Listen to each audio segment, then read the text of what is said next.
السلام عليكم بخير، نتمنى تكونوا بألف خير. مرحبا بكم في قناتي مطبخ زينب السملالي. نتمنى تكونوا بألف خير يا ربي. وصفة اليوم وصفة اللي سهلة وسريعة، نتمنى تنال الإعجاب ديالكم.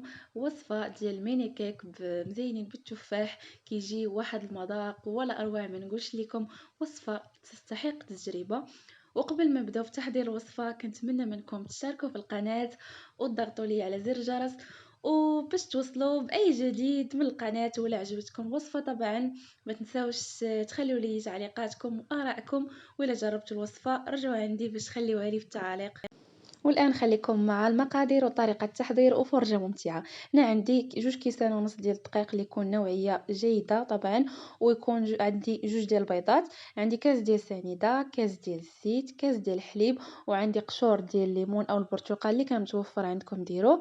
هنا عندي ساشي ديال فاني، وعندي 2 ديال الخمارات. كيف ما شفتوا هادو هما المقادير بساط، يعني ما كاينش بزاف كيف العاده، يعني الطريقه العاديه ديال الكيك. ناخذوا البيض كيف ما شفتوا، غير بجوج بيضات كتخرج. بصراحه هاد الميني كيخرج واحد الكميه ما شاء الله تبارك الله. انا خرجت لي 16 حبه بالضبط. كيف ما كتشوفوا هنا ضفت الملحه، قبيصه ديال الملح، وغادي نضيف سنيده، وغادي نطرب البيض جيدا. البيض نخلطوه مزيان حتى يتغير اللون ديالو، حتى يولي بيض كيف ما كتشوفوا غادي يبان لكم في الفيديو. نخلطوه مزيان، يعني في اي كيكه وفي اي حاجه يعني ضروري البيض يتخدم مزيان باش يجيك زوين. يعني هذه من الحوايج اللي كيخليو اي كيكه ولا اي حاجه تكون ناجحه، يعني البيض يتخدم مزيان كيف ما كتشوفوا بهذه الطريقه. وغادي نضيفوا الزيت بالتدريج باش داك الخليط يزيد يطلع اكثر ديال البيض. وغادي نخلطوا هذاك الزيت مزيان. من بعد غادي نضيف هذاك الحليب حتى هو بنفس الطريقه بالتدريج، ونخلطوا مزيان. من بعد غادي نضيفوا ديك قشوره الليمون ونخلطوا نفس الشيء. من بعد غادي نضيف دقيق، كما قلت لكم يكون فورص من نوعيه جيده. انا دائما كنستعمل اما فورص الكنز ولا ريما، بصراحه جوج الانواع واعرين بصراحه زوينين، خصوصا ريما. وغادي نضيفوا الفورص عفوا بالتدريج. انا عندي 2 كيسان ونص ديال الدقيق. من بعد غادي قبل ما نكمل الكميه غادي نضيف هذوك 2 خمارات،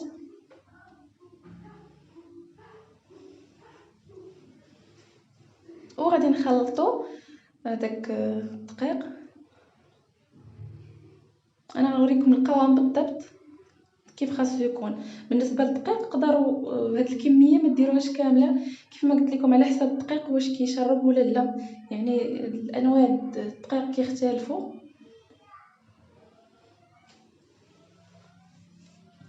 غنخلطوا كيف ما كتشوفوا بهذه الطريقه. انا بقات لي تقريبا معلقه بالضبط اللي بقات ليا. انا مبقيتش غنزيد دابا الدقيق. اخر حاجه غنزيدوها هي واحد المعلقه كبيره ديال الخل، كيعطي واحد الهشاشه لهاد لي كيك. وغادي نخلطوا الكل جيدا. بالنسبه للقوام كما كتشوفوا خاص يبقى بحال هكا. كما كتشوفوا راه ما ثقيلش بزاف وفي نفس الوقت راه ما خفيفش بزاف، يعني هذا هو القوام المطلوب. بالنسبه هنايا التفاح انا غادي نزين به.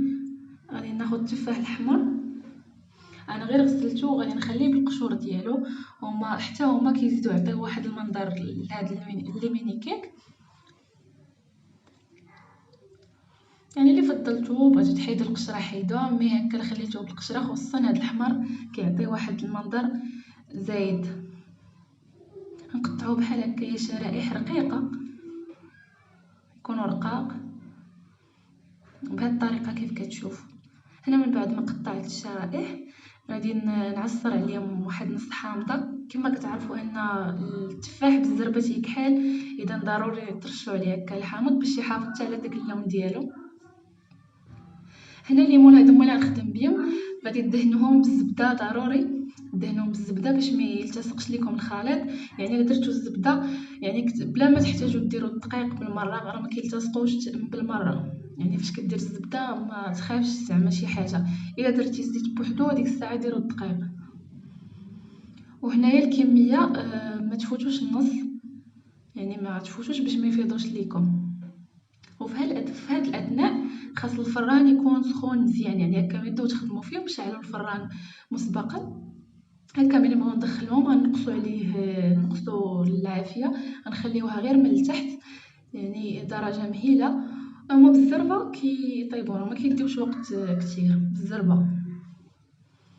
بالنسبه لي الكميه الاولى، بالنسبه للكميه الثانيه غنحتفظ بالخليط، يعني واخا يبقى غير غطيه وخليوه، يعني ما كيوقع ليه حتى حاجه. يعني غير ما تبغيو هكا تعاودوا تخدموا به خلطوه وعاد كبوا في هذوك الليمون الصغار. بالنسبه للتفاح انا زينت به بهذه الطريقه كيف كتشوفوا. زين بهذه الطريقه الليمون الكاملين. تقدروا تزينوا هكا ديروا التفاح تعكسوا، يعني اللي بغيتو. هذه مجرد فكره. نكمل بنفس الطريقه حتى نسالي الكميه كامله. كيف ما شفتوا الوصفة سهلة وسريعة. أول حاجة أن مكونات اقتصادية وحتى الطريقة ديالها سهلة، يعني غير جربوها وكونوا متأكدين إن شاء الله بلي غتنجح معكم. وإلا جربتوها ما تنسوش ترجعوا ليا وتخليوا لي في التعاليق كيف جاتكم.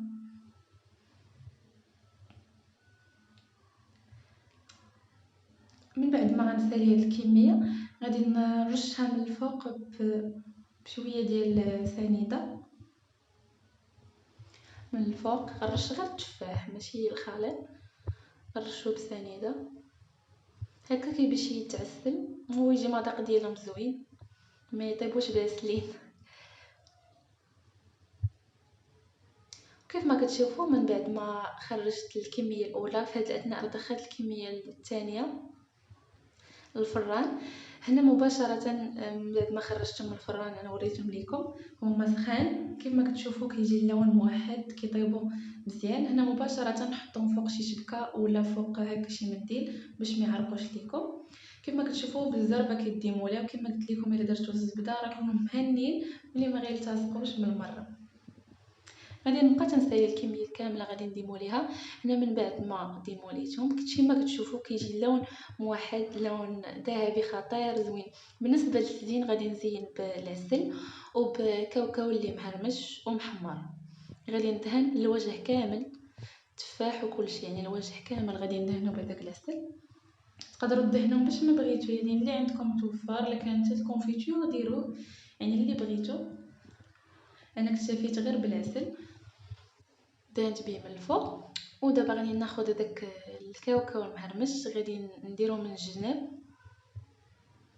بهذه الطريقه كيف كتشوفوا. تقدروا تزينوا كيما باش ما بغيتو. الا كان عندكم هكا الفيرميسيل سواء بلي كولور سواء داك العادي الكحل، يعني اللي بغيتو سواء الكوك.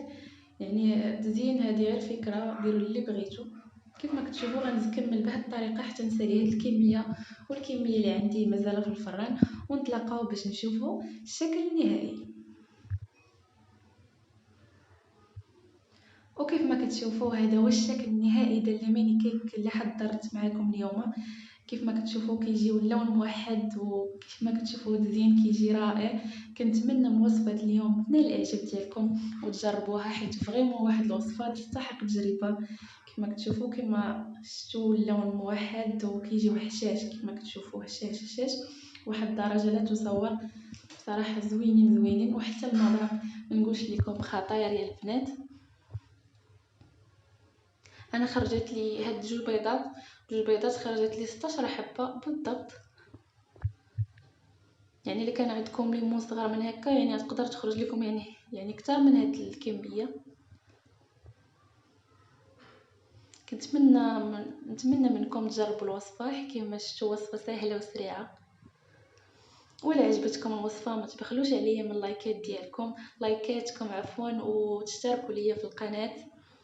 انا يلا باديه ومازال عندي الكثير ان شاء الله غنشاركه معكم. كيف ما تشوفوا انا غنفتح معكم وحده. كيف ما كتشوفوا كيجيو هشاش هشاش كيما كيجيو خفاف، كيف ما كنقولوا ما كيجيوش مدقسين ولا شي حاجه، كيجيو حشاش خفاف كيدوبوا فيهم بصراحه زوينين. انا راه كنوريكم وفي نفس الوقت كناكل الصراحه زوينه، غير جربوها، وصفه تستحق التجربه. يعني كنتمنى منكم تشتركوا في القناه ودعموها باش تكبر القناه، وإلا عجبتكم الوصفه طبعا جربوها وشاركوها مع الاحباء ديالكم باش تعم الفائده ان شاء الله.